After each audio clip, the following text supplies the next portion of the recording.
everybody, what is up? Welcome back to Final Trade. Let's go back to 1997 and Tempest. This is my complete set of Tempest that I put together in high school. I'm just going to flip through this, talk about some cards, and reminisce and have some nostalgia. So many great cards, so many interesting new effects that came out in Tempest. Buyback was new, slivers were new, Lycids were new. I'll get into all of those. But man, some great cards right off the bat. Ancient Tomb, this is maybe the 6th or 7th most valuable card in the set, running about $40 or so.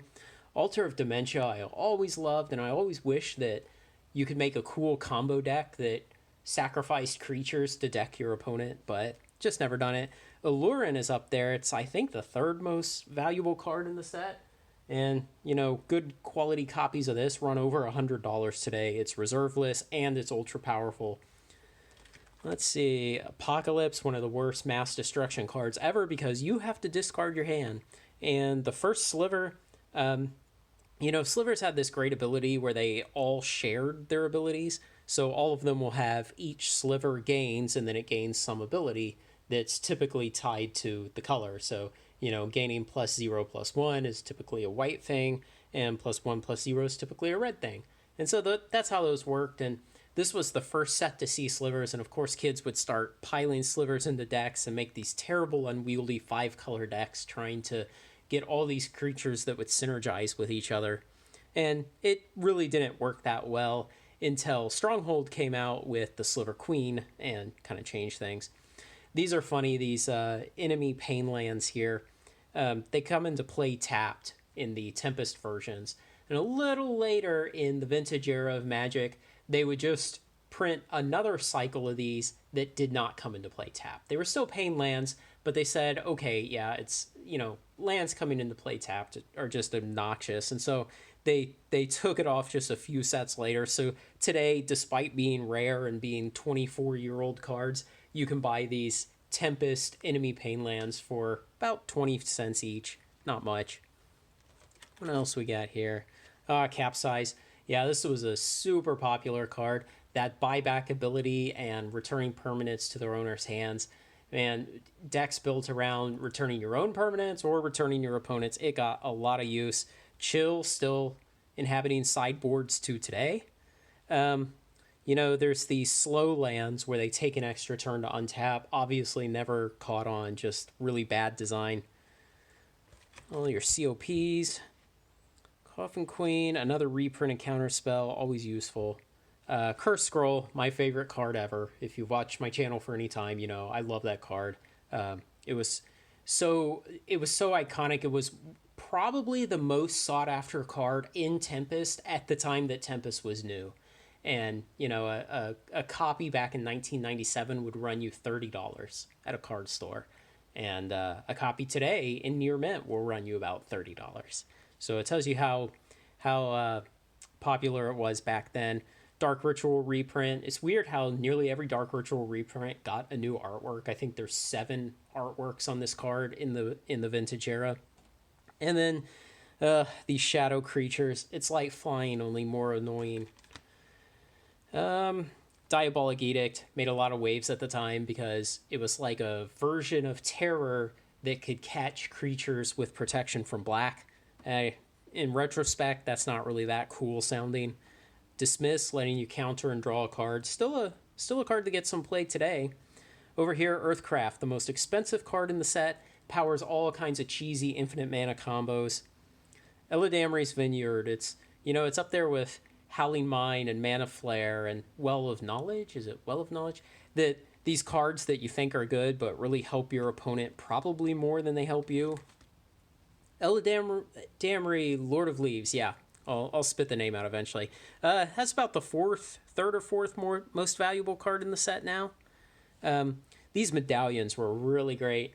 And, they are not reserved list. The real shame is they haven't been reprinted much. They were reprinted in M14 and I think in a From the Vault or maybe a Secret Lair. I forget which. But they're so powerful. Now, green is the cheapest one out of all of them.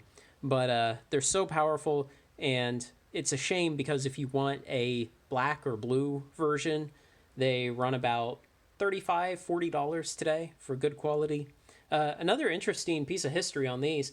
Some of these, I can't remember if it was the blue or the green. You'll have to look it up. But they went on the printing press, and the blanket on the press had not been cleaned, and so they have some other printing on them from some other game. And so you might catch a copy out there that has something else just very lightly printed on it, and it's because they have these flat backgrounds that you can tell it. It's really interesting. Let's see, anything interesting on this page? I always tried to make Essence Bottle work, but oh, it's terrible. Fireslinger, a staple of slide decks of the time. All these terrible flowstone creatures, and they would go on throughout Exodus and Stronghold, and just awful creatures. Furnace of Wrath. This came in the red pre-constructed deck of the era, and so everyone at school had a bunch of them, and it was such a fun card to just double all damage. I've always wanted to make a deck, I'll probably do it eventually, with 4 of these, 4 mana flares, and 4 forks, and I don't know what else, but try to make a burn deck that just gets out a bunch of these doubler effects. Oh, and Final Fortune, of course. What do we have here? Nothing that interesting on this page. Reprint of Giant Strength. Giant Strength's kind of a staple card for newbies, and I mean that in a nice way. It's a fun card that new players can understand well and can use and have fun with. Let's see. Intuition. This is the second most valuable card. It's reserved list, and you can think of it as kind of a degenerate demonic tutor. You grab 3 copies of the same card out of your library, and you ask your opponent which one of those 3 same cards they want to let you have in your hand. And it costs 1 more mana than Demonic Tutor. So it's a really great card for searching out things. Here's the Black Medallion. And Jackal Pup, of course, iconic card of the set and staple of slide decks. Kindle was always one that I wanted to catch on, but, if you just compare it to Incinerate's better on the first casting, it's equal on the second casting, and on the third casting, they are on average equal. So you have to cast 4 Kindles in a game in order for it to be better than Incinerate, and Incinerate has the anti-regeneration effect. Cracklin, card I love. I play this in my senior Stompy deck. Lightning Blast, terrible, terrible card. Lobotomy, I always wanted this to work. I always wanted to see a cool combo deck that could somehow make this, play it over and over. Living Death, very popular and expensive card from this set. Lotus Petal, it's had a hilarious history of buyouts and just being a very powerful and good card. It is not reserved list, and it is common rarity, and yet it sells for $8, $10, $12 for a single. And it has been reprinted, I think, twice. I think there was a From the Vault and a Commander maybe that had it. I forget. Terrible blue creatures. Meditate.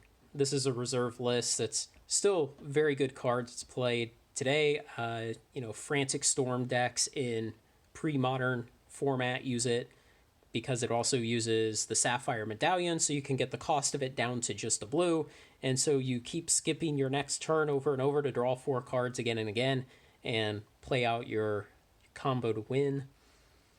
Let's see, more of these slow lands.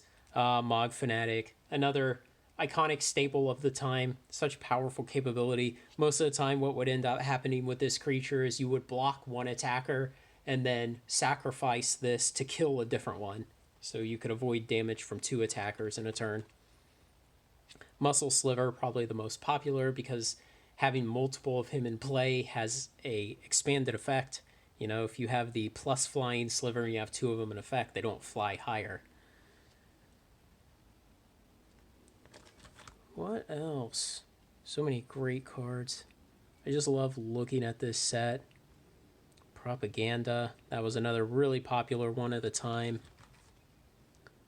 More Licits. Yeah, the way these Licits worked is they were creatures who turned into creature enchantments.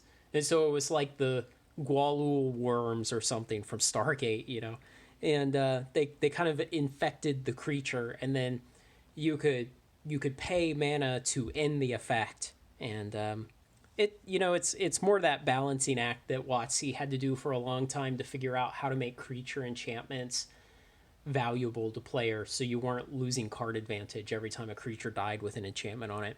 Wrathy Dragon, really popular type 2 card of the time, very powerful. You could get him in on turn 4. You lose 2 lands, but man, a 5/5 flyer on turn 4 is incredibly powerful. Reflecting Pool, so sad this has not been reprinted many times. I can't remember if it's reserve list or not, but very powerful and fun card. What else? The Red Medallion. Just some big green creatures. More terrible blue creatures. Sarcomancy. Yeah, a staple of black aggro decks at the time. It's reserve list, and it's just a fun, cool card to, play this enchantment, and it gives you a 2/2 zombie. Scroll Rack, still very popular and powerful. Reprinted, actually, with that artwork and the retro border on the list in, I believe, 2021. Stuff cycles in and out of the list all the time, and so it's hard to keep track of whether it's in there right now, but, reprinted several times over the years and an incredibly powerful card. Shocker. I always wanted to see something, a deck that used this on yourself. Isn't there a blue creature enchantment that gives the creature the ability to tap to deal you 1 damage or to deal target creature or player 1 damage? I always wanted to see a deck that tried to do that. Oh boy. Bunch of neat cards, but it's always interesting to think about what gets put in a set and what gets cut, because you'll always have cards like Sky Shroud Troll. Like, who would ever play that card? Terrible cards in the deck. And I know Mark Rosewater has spoken before about how, why bad cards get in decks, but I don't know. Sometimes it just baffles me. Stalking Stone's very powerful. He hides as a land until you activate him, and then he's a 3/3.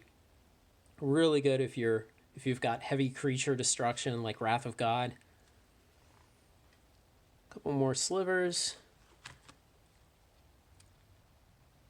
Time Warp. It's the original Power 9 Time Walk, returned costing 5 mana instead of 2.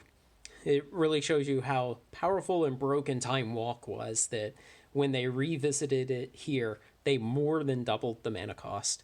Tradewind Rider. This was, again, one of the most sought after cards. I think a copy of this today is about $4 or $5.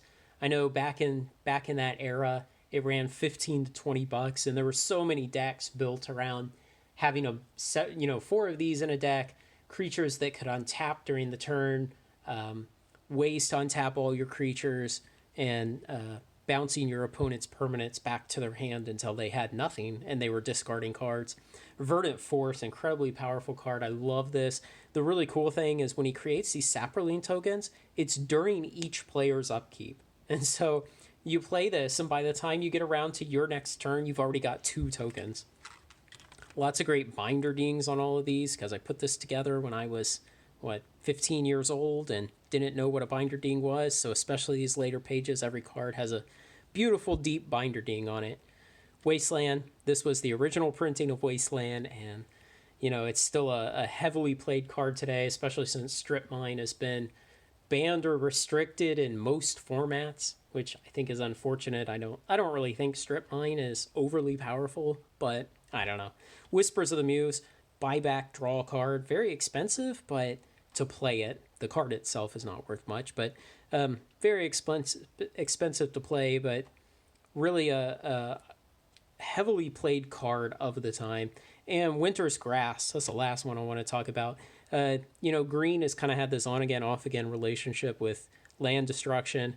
It has some good ones, but then it kind of goes through these dry spells in the pre-modern era where it doesn't really get much. And this was the first revisiting of good land destruction for green after Thermokarst and Ice Age.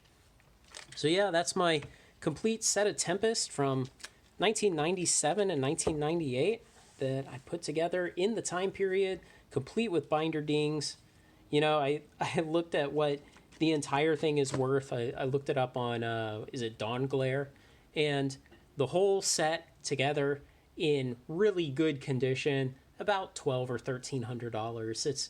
And of course, as usual, a lot of that value is concentrated in the top few cards. I think the top 5 cards is something like $600 of that value. So, and certainly these are not near mint. Some of these are played, and a lot of them are pack fresh, plus binder dings.